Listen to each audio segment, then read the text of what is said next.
Assalamualaikum warahmatullahi wabarakatuh. Perkenalkan, nama saya Adiati Pradini Yudison. Saya adalah dosen teknik lingkungan di Fakultas Teknik Sipil dan Lingkungan Institut Teknologi Bandung. Mata kuliah yang akan saya jelaskan pada kesempatan kali ini adalah mata kuliah TL 5001, yaitu Dasar-Dasar Teknik Lingkungan. Mata kuliah ini adalah mata kuliah wajib, program magister, dan saya sudah terlibat dalam pengajaran mata kuliah ini sejak 2018. Dimulai dengan menjadi asisten mata kuliah, kemudian menjadi tutor, dan pada akhirnya membantu pengajaran di kelas. Adapun capaian pembelajaran yang dimasukkan dalam mata kuliah ini adalah CPL 1, yaitu mahasiswa memiliki kemampuan menganalisis, meliputi identifikasi, formulasi dalam memecah masalah teknik lingkungan yang kompleks melalui proses pemilihan dan penerapan metode dan teknik yang sesuai. Mata kuliah Dasar-Dasar Teknik Lingkungan ini terdiri dari 16 pertemuan, 14 pertemuan perkuliahan, dan 2 pertemuan untuk evaluasi perkuliahan. Mahasiswa dapat mengakses RPS dari mata kuliah ini di Sistem Informasi Akademik yang biasa kami sebut SIEX. Di dalamnya, mahasiswa dapat melihat silabus dan capaian pembelajaran serta topik yang akan dibahas untuk setiap pertemuannya. Yang menjadi referensi utama kami adalah buku Environmental Engineering Fundamental Sustainability Design, karena buku ini sesuai dengan silabus yang telah disusun dalam RPS. Untuk kasus kelas asinkron, maka interaksi antara dosen dan mahasiswa dilakukan melalui Learning Management System Institut Teknologi Bandung yang kami sebut EduNext. Biasanya saya akan memberikan tugas atau kuis kepada mahasiswa. Mahasiswa dapat mengirimkan jawabannya dalam LMS tersebut. Kemudian, kami akan membahasnya pada pertemuan selanjutnya. Aspek penilaian pada mata kuliah ini terdiri dari 3 hal. Yang pertama adalah ujian tengah semester, kemudian ujian akhir semester, dan tugas besar. Tugas besar berupa pembuatan makalah dan presentasi. Video contoh pengajaran yang saya sampaikan pada kesempatan kali ini adalah video untuk pengajaran asinkron.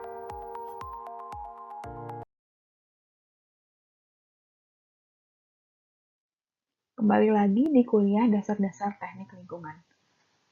Pada kesempatan kali ini kita akan membahas chapter 3 tentang chemistry, yaitu bagian kinetika atau kinetics. Apa yang dimaksud dengan kinetika atau kinetics? Kinetika adalah suatu cabang ilmu kimia yang memfokuskan pada laju reaksi. Pada kesempatan kali ini kita akan membahas beberapa konsep kinetika. Yang pertama adalah hukum laju reaksi. Yang kedua adalah reaksi orde 1 dan reaksi orde 0. Dan yang terakhir adalah half-life atau waktu paruh. The Red Law atau hukum laju reaksi adalah ekspresi yang menggambarkan bagaimana laju reaksi bergantung pada parameter lingkungan yang dapat terukur.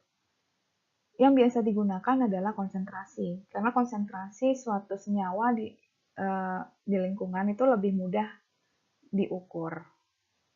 Di sini ada contoh hidrolisis diklorometan menjadi klorometanol, di mana reaktannya adalah diklorometan dan OH-, dan produknya adalah klorometanol dan Cl-. Hukum laju reaksinya dapat dituliskan sebagai R sama dengan K dikali konsentrasi DCM dikali konsentrasi OH-. Hukum laju reaksi ini nantinya akan dapat menggambarkan pengurangan reaktan terhadap waktu atau penambahan produk terhadap waktu. Di sini contoh pengurangan reaktan dituliskan dengan minus D DCM per dt atau minus D OH- per dt, dan penambahan produk dituliskan dengan D Cm per dt dan dCm per dt.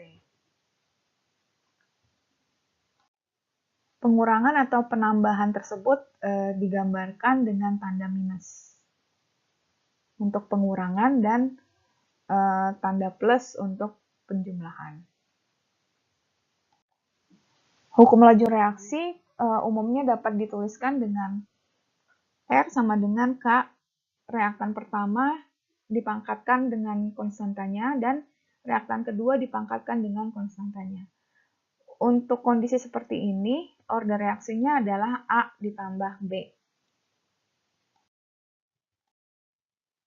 Sekarang kita masuk pada pembahasan zero order reaction atau reaksi order 0. Apabila kita lihat dari hukum laju reaksinya, yaitu perubahan konsentrasi C terhadap waktu sama dengan min K dikali C pangkat N. Dengan order reaksi atau N sama dengan 0, maka perubahan konsentrasi terhadap waktu adalah min K atau suatu konstanta tertentu.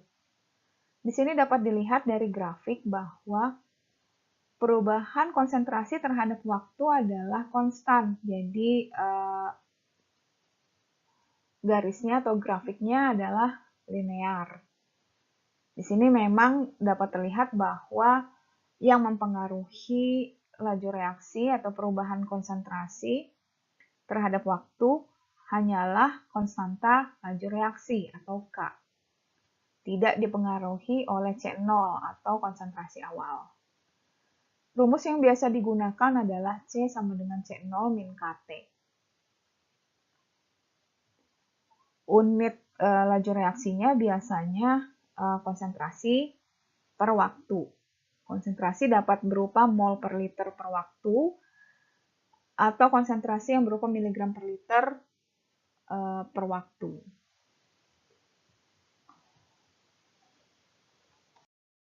Lalu ada yang dinamakan dengan first order reaction atau reaksi order pertama.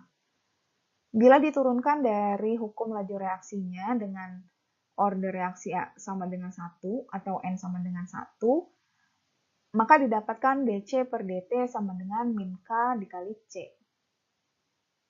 Di sini dapat dilihat bahwa reaksi order pertama ini atau laju reaksinya dipengaruhi konstanta laju reaksi dan konsentrasi awal. Karena dia dipengaruhi oleh dua faktor tersebut, maka dilihat dari grafik penurunan konsentrasinya adalah logaritmik.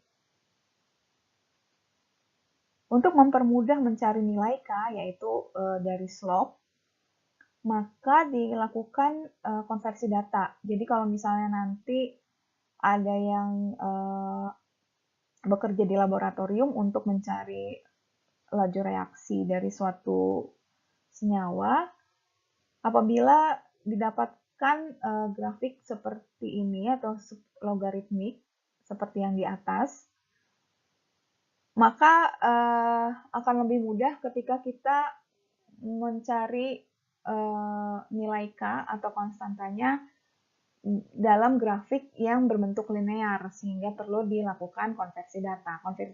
Konversi data sendiri nanti tergantung pada bentuk data yang diperoleh. Kalau untuk reaksi order pertama, maka kita mengkonversinya menjadi bentuk ln. Nah, di sini yang penting, unit laju reaksi itu biasanya adalah 1 per waktu. Jadi bisa macam-macam, bisa detik, per menit, per jam, atau per hari. Tergantung nanti kasus yang akan dihitung. Ini adalah contoh penggunaan hukum laju reaksi. Jadi di sini kita mempunyai suatu senyawa yaitu karbon monoksida yang harus dihitung lamanya waktu untuk menurunkan sebanyak 99%.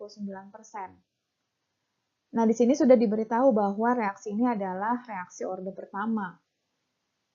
Dan sudah diketahui nilai K-nya yaitu 1,2 per jam. Dan disebutkan pula bahwa tidak ada reaksi kimia yang terjadi.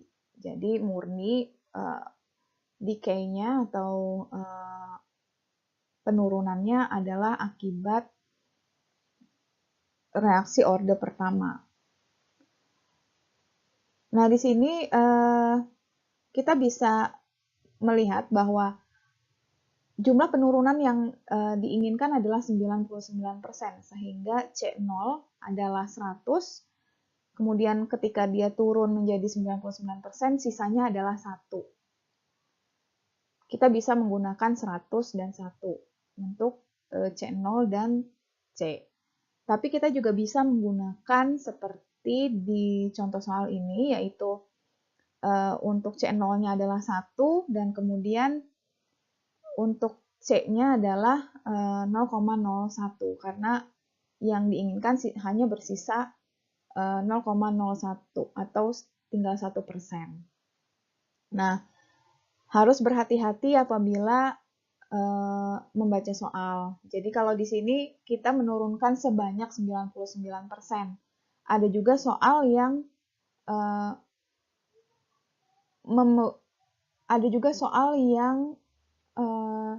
membutuhkan untuk turun sampai jadi 99%. Nah, itu pasti berbeda ya. Karena kalau di sini turun sebanyak 99%, tapi kalau misalnya ada soal turun menjadi 99%, berarti C-nya adalah 99% dan C0-nya adalah 100%. Seperti itu. Jadi harus hati-hati dalam membaca soal. Nah, di sini langsung dimasukkan ke dalam rumus dan dapat hasilnya 3,8 jam. Kemudian di sini ada yang namanya pseudo first order reaction atau reaksi orde pertama semu. Kenapa disebut semu? Karena kalau misalnya kita melihat persamaan kimianya, hukum laju reaksinya itu bukan orde pertama. Jadi hukum laju reaksinya itu biasanya orde 2 atau orde 3 gitu ya. Tapi di sini yang menyebabkan dia menjadi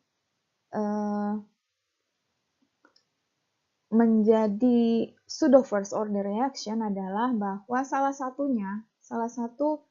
reaktannya jauh lebih besar jumlahnya daripada reaktan yang lainnya. Jadi misalnya di sini dicontohkan adalah A0 atau A itu jauh lebih besar daripada B. Jadi misalnya kalau misalnya A itu 1 juta, B itu 0,1, B itu membutuhkan A untuk bereaksi itu hanya sedikit ya, jadi mungkin hanya perlu sedikit, jadi tidak sampai mengubah konsentrasi A secara signifikan.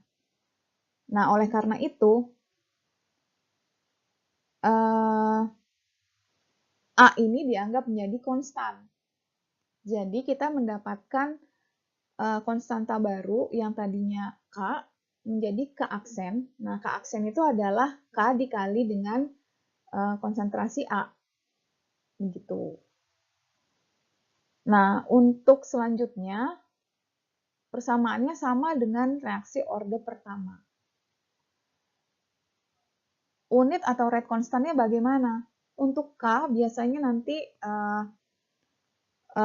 akan berbeda, tapi untuk K aksen, unit atau rate konstannya sama dengan rate konstan untuk orde pertama, yaitu waktu min 1 atau 1 per waktu. Untuk penyelesaiannya sama dengan reaksi orde pertama. Berikut adalah contoh soal order reaksi pertama semu ya, atau pseudo first order reaction ya. Jadi di sini ada sebuah danau, kemudian danaunya mengandung H2S yang sangat tinggi, jadi agak bau. Nah, kemudian dirumuskan bahwa penyelesaiannya harus digunakan proses aerasi. Nah, di sini menggunakan aerasinya menggunakan berarti oksigen ya. Jadi persamaannya adalah H2S ditambah O2 menjadi SO4 2- ditambah H+. Nah, secara eksperimen sudah didapatkan bahwa reaksi ini mengikuti reaksi orde pertama. Nah, kemudian diketahui konsentrasi oksigennya dan diketahui pula laju reaksi K ya. Jadi yang diketahui adalah K-nya. Cara menyelesaikannya adalah bagaimana? Di sini kita ketahui bahwa oksigen itu sangat banyak di udara. Jadi di sini oksigen dianggap oksigen sangat banyak dan sudah diketahui bahwa oksigen disuplai terus-menerus sebanyak 2 mg per liter. Jadi selalu dijaga agar suplainya adalah 2 mg per liter sehingga konstan. Oleh karena itu, ini adalah pseudo first order reaction karena oksigennya dijaga konstan. Nah, di sini kita harus menghitung dulu K aksennya. K aksen itu adalah K dikali konsentrasi oksigen. Konsentrasi oksigennya dirubah dulu menjadi mol per liter. Sehingga kita dapat K aksen satuannya adalah 1 per waktu atau 1 per hari di sini. Setelah kita dapat, kemudian kita masukkan ke rumus, lalu kita mendapatkan bahwa T-nya adalah 100 hari. Satu hal yang penting dalam hukum laju reaksi yaitu adalah half-life atau waktu paruh. Waktu paruh itu apa? Jadi waktu paruh itu adalah waktu yang diperlukan agar konsentrasi akhir adalah sebanyak setengah konsentrasi awal. Atau bisa kita sebutkan C sama dengan setengah C0. Bagaimana cara menghitung atau mencari waktu paruh pada reaksi orde 0 dan reaksi orde 1? Sebenarnya mudah, jadi tinggal masukkan saja C-nya sebagai setengah C0. Nah, untuk reaksi orde 1, waktu paruhnya adalah mengikuti rumus berikut. Ini rumus sebenarnya diturunkan dari rumus di atasnya. Jadi rumus yang kita dapat untuk T setengah adalah setengah dikali konsentrasi awal dibagi dengan konstanta. Kemudian untuk reaksi orde 1, waktu paruhnya adalah sama seperti di atas, yaitu C-nya dimasukkan adalah setengah C0, dan kemudian diturunkan sehingga kita dapatkan T setengah adalah minus ln 0,5 dibagi dengan K. Dan ln 0,5 ini adalah suatu bilangan yang tetap, yaitu 0,693, dan tinggal kita bagi dengan K. Jadi untuk T setengahnya itu hanya bergantung pada K untuk first order reaction. Sedangkan untuk zero order reaction, T setengahnya bergantung juga dengan C awal.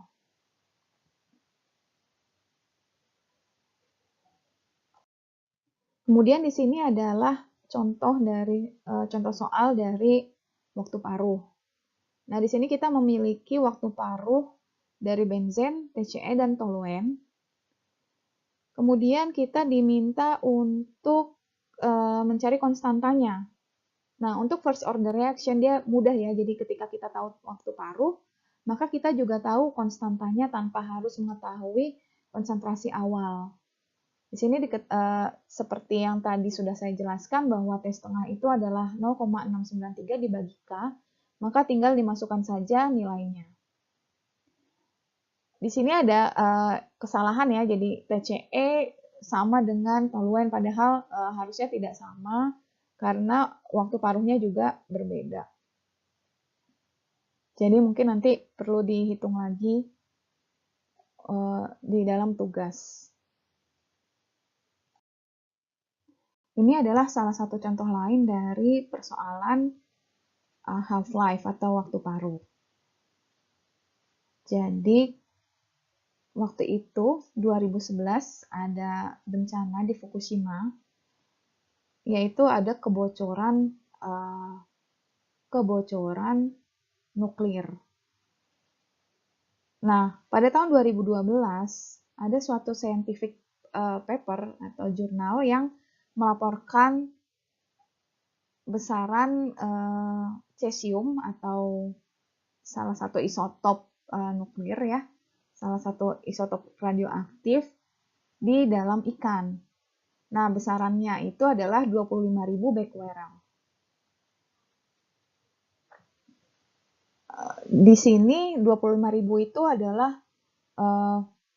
jauh lebih besar, di sini disebutkan 250 kali lebih besar daripada batas safety-nya.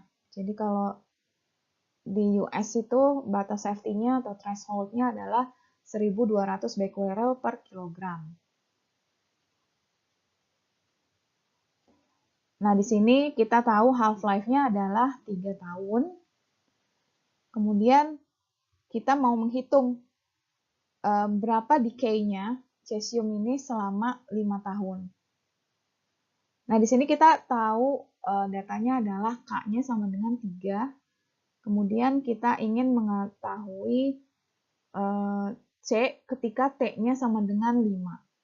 Ya. Yang pertama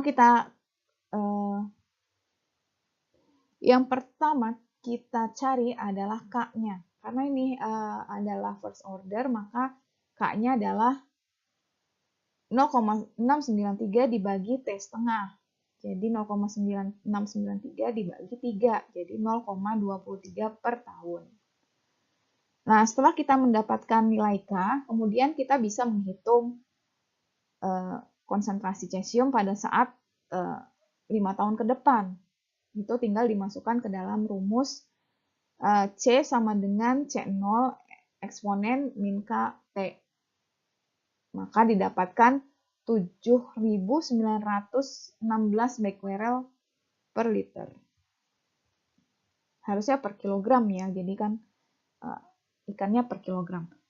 Nah, di sini apakah ikannya masih aman atau sudah aman untuk dikonsumsi atau belum? Ternyata hasilnya adalah 7.900, sedangkan threshold-nya adalah 1.200.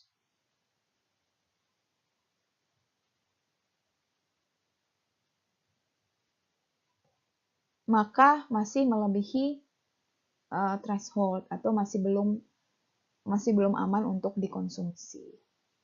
Jadi itu contoh problem first order decay di kondisi nyata. Demikian penjelasan mengenai laju reaksi.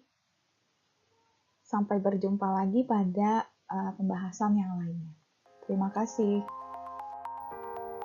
Demikianlah video penjelasan mata kuliah dasar-dasar teknik lingkungan serta contoh video pengajaran pada pembelajaran asinkron saya sampaikan.